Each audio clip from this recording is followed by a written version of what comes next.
I am Anirudh Sundar. My student number is 219893114. My project is for EECS2210 is a fire alarm system that I'm making using a thermistor as a sensor and using the transistors, mainly NPN transistors, voltage sources, both 9 volts and 5 volts, and a buzzer as my actuators. Okay, so this is my circuit for my project. So this is a fire alarm circuit. So this is the main fire sensor. This is a thermistor, and when I heat up, the alarm would go off.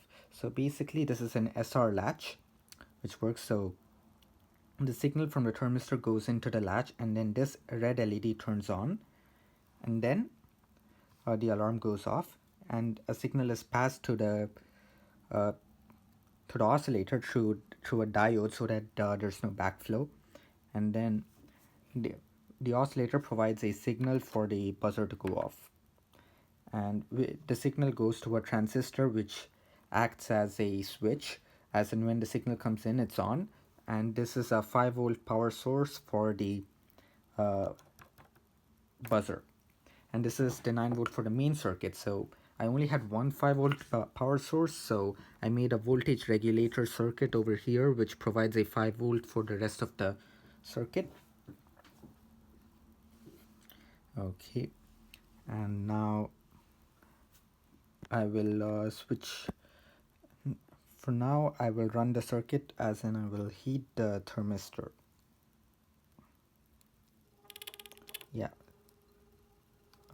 now the alarm went off, the LED is on, and this is the buzzer sound, and this is the oscillator blinking.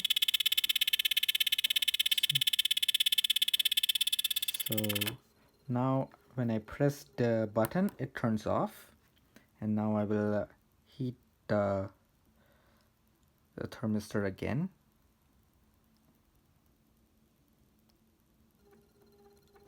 Yeah, the alarm went off, and on pressing the button it turns off, and it only works because there's no more heat applied to the thermistor. So this is my circuit. So this is my circuit diagram for the project.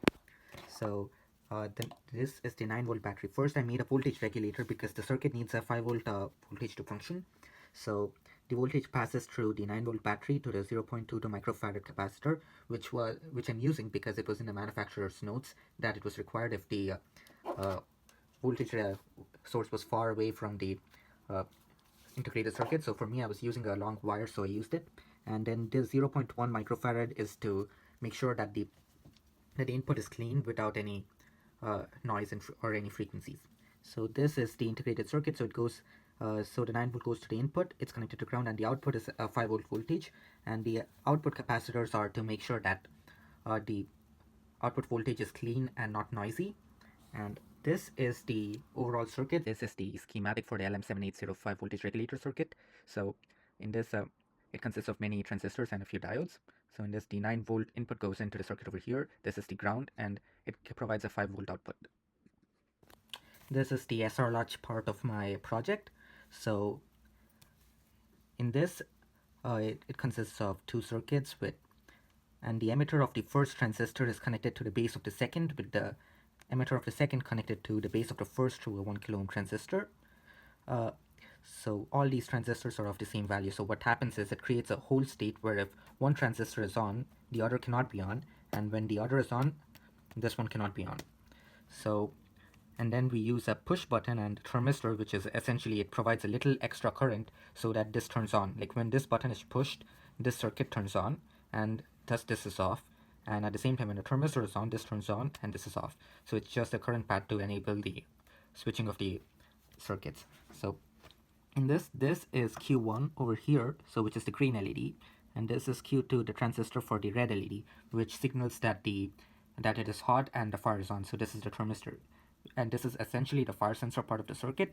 And then when the fire is on and I press this, like when the red light is on and I press the button, the green light. We then use a diode to pass current from the SR latch to the oscillator to prevent backflow, as we want the current to move from the SR latch to the oscillator, but not from the oscillator back.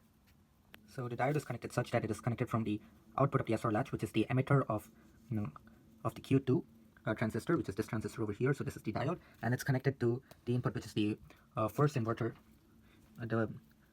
which is over here. So it's the emitter of the first diode, emitter of the first transistor. Yeah, thank you.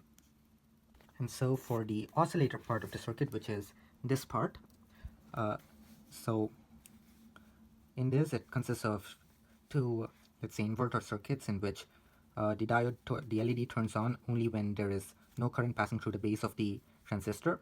And so in this we added a wire from the base over here to, no, sorry, from the emitter over here to the base over here, and then a capacitor between the emitter of this part to the base over here, and then a 10 kilo ohm resistor in between to charge the capacitor. So this creates an oscillation circuit when there is current flowing through. And then this is my buzzer. So by the time the oscillating circuit produces a signal which continuously turns on and off for the buzzer to produce sound, but by the time the current flows from here to this part, it becomes very small. So when I measured it, it was around 0.7 volts. So the buzzer did not produce any sound from that. So I needed to attach another 5-volt battery to the buzzer. So in this I made a small switching circuit using Q5, in which when the transistor is on, it allows current to flow from the 5-volt power source to the buzzer and finally to ground over here via the transistor. When the control signal is off, the transistor turns off and breaking the current path. Therefore, there is no current flowing through the buzzer and stopping it. And that's how it's controlled by this input signal from the circuit.